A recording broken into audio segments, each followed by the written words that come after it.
If you're working on a really big project, I know exactly how stressful those are. How are you holding up? How's the team doing?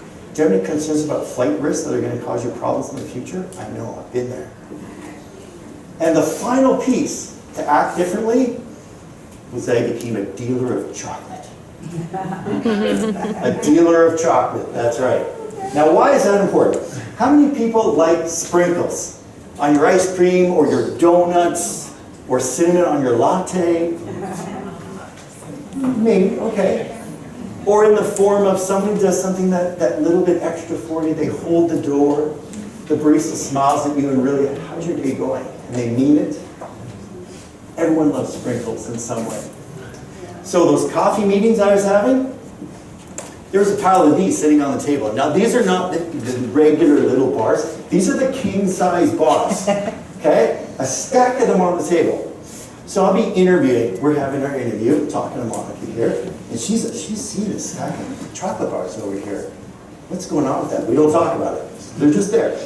But at the end of the meetings, Monica, now you've noticed the chocolate bars here.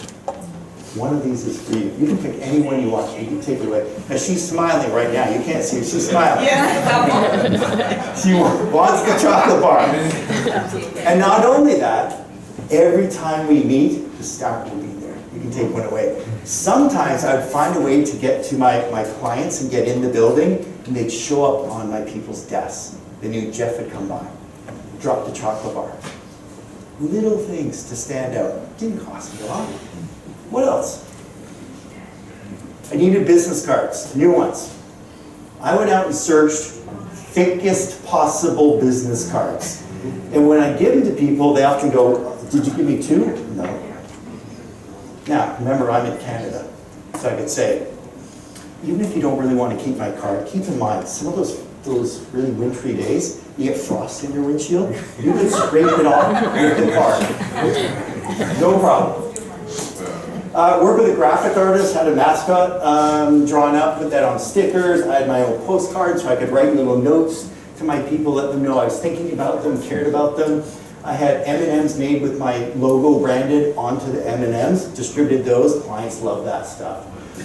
Every single consultant, contractor that I placed with a client received a brand new notebook because they're always to sit down with a client, they take notes. They love that. I got a free gift. Yes. And there'll be more chocolate. So little ways of doing it differently that stood out over time.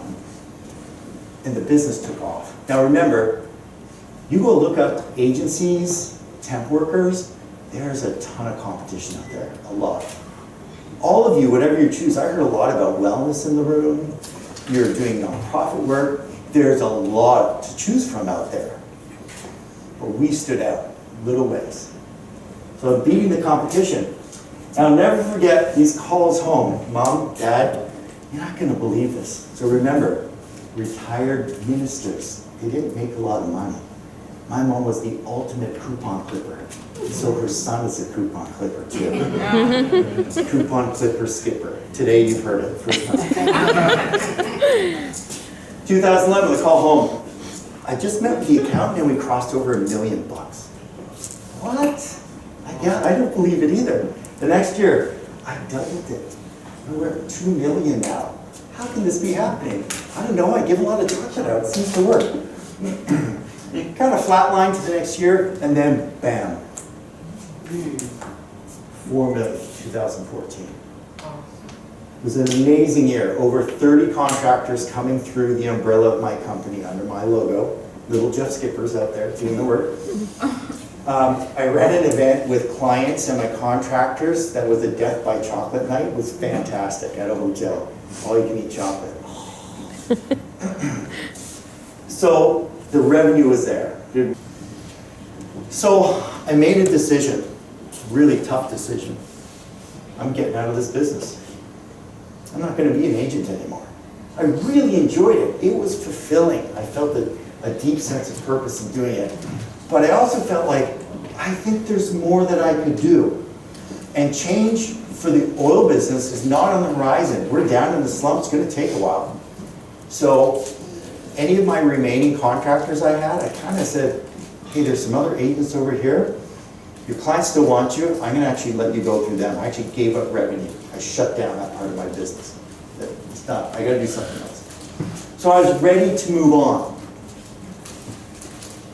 Here's what I did. I went back to the 3 circles. Purpose, what do I have in terms of skills, assets, and my relationships? Kept going. I need to simplify options, because even though I was just working one contract at a time myself, and by the way, I was still working through this whole thing, doing my own client work. I was getting into all different stuff that I could do for them. And the laundry list, you'll see in a moment, is quite extensive of things that I was offering. But I realized, if I go to the grocery store and I just want to run in and I want to get some shampoo, how many different options are there at the store for shampoo? Anyway? Too many. Yeah. Now, if you need recommendations, my wife has tried them all. I do not have the patience to stand there, look at all the bottles and figure out what's exactly good for me. This applies to our own marketing as well. Be very clear on your core offerings, what you're going to bring to the table. Don't make it 50 things, make it 3.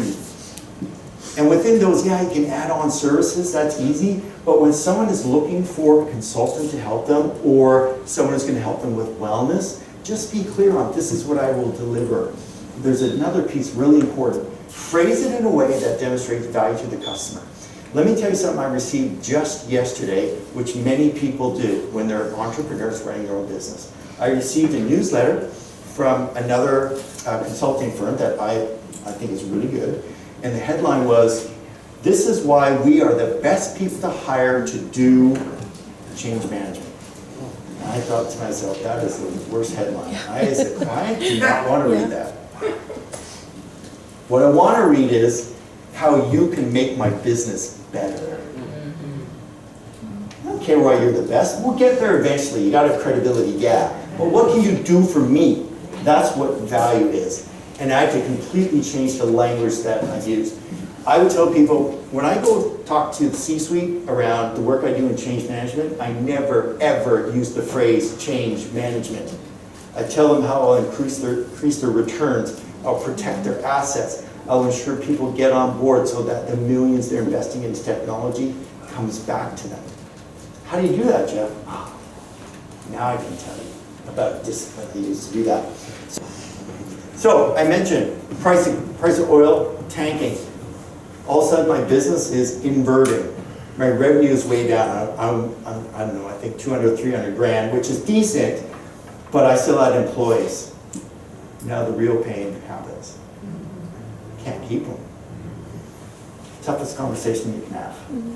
Sorry, Joanne. Joanne and I are still best friends today, thank goodness. But she had to go, couldn't afford it. So I changed things. I needed to change the direction of the company. I no longer run any contractors. There are no subs, that agency work, all shut down. I only sell myself. Remember I told you that my typical engagement was I'm locked in on a contract 1 year, full-time, on-site, 40 hours a week?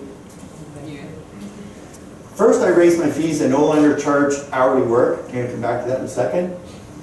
And I no longer commit ever to work for a sole client, ever. Because I'm going to work multiple clients at the same time and have multiple revenue streams, all for me, because I'm fast. How do you show up on site? All you do is you just want to see a body in a chair.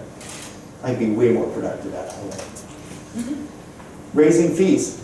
My business coach said, Jeff, when you go run a workshop for a client, what do you charge them? I don't know, 300, 500 bucks.